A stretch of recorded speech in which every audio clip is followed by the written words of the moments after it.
Although sometimes, when you get yourself in trouble and then it takes Armageddon to win, you end up really carrying that momentum. So we'll see how Noterbeck is.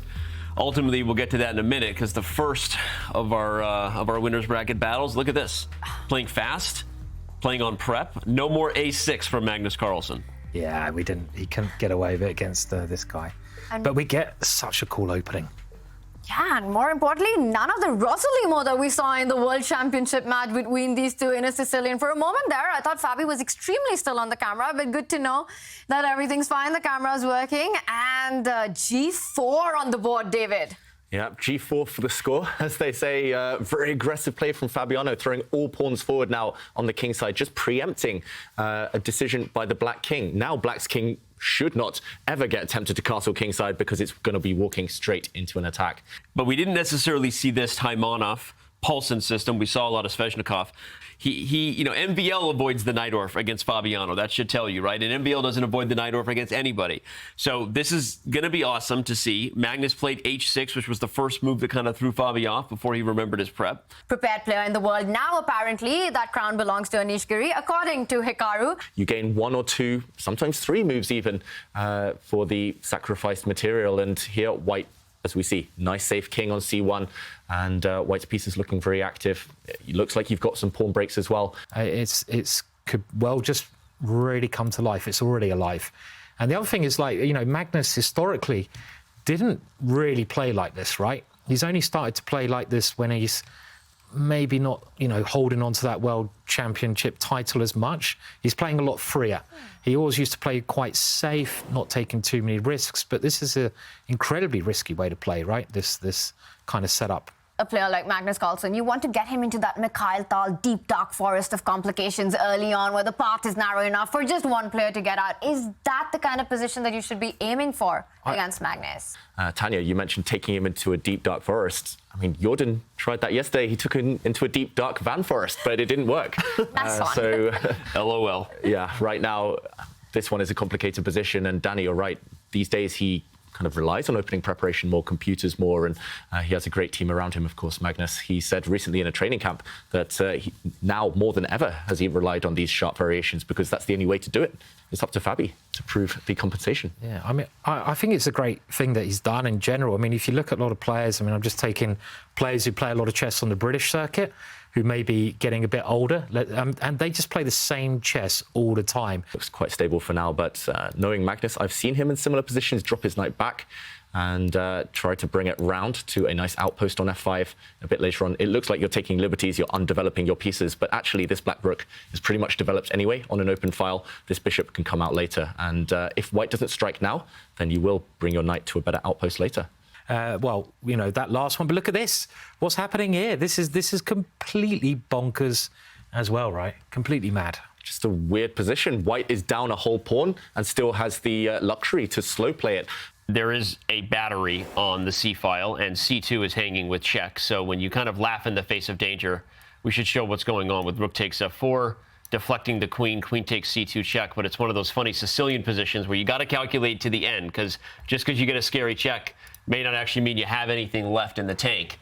And this is reminiscent of a lot of Najdorf type positions. White is actually happy here up the exchange. It does now. Yeah, I mean, I don't think White has managed to generate enough threats in the position. I mean, how does White even generate a threat in this position? And if Black can get his knight and bishop into the game, okay, his king's always going to be in the middle, but it doesn't seem to be in too much trouble there. Black's got enough counterplay against White's king as well. So this is starting, I feel, to go in Magnus's favour. But yeah, if you survive, unfortunately, White just can't get the knight out of the way quickly enough. Yeah, Magnus might be both. Both madman and genius. So. That's true. And your call on the board, Danny, knight to D3. I think the only safe way to stop knight E5 might be to play bishop to D6. Plays the right way, we think maybe taking on F3, then he keeps the advantage, but he will take nerves of steel, and okay, he dodges any complications. He plays bishop to D6, and I think, Danny, your move might well just appear on the board. Utilize that. Oh, it doesn't work. Thank you, computer. Queen D1, Queen C2. Oh, Queen D1. I forgot C2 is hanging at the end.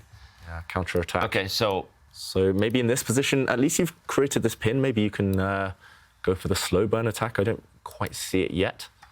How to break through. God, what a weird position. Weird stuff. Complicated stuff. And here, at least you have maybe tricks. Danny. And again, it's so easy looking at these positions with the evaluation bar. Well, it's not easy, but it makes it, you get an indication when a move goes wrong. But imagine you're sitting there trying to calculate these out. You don't know if the move's good or bad, except by calculate. It brings in a whole different dimension. And, you know, this is an incredible position. He's under 4 minutes right now, though, and it feels like he's been making one accurate move after another, but it's still complicated. Magnus's king is still in the center. The players have no idea about the eval bar. They don't know who's winning, who's better, who's not.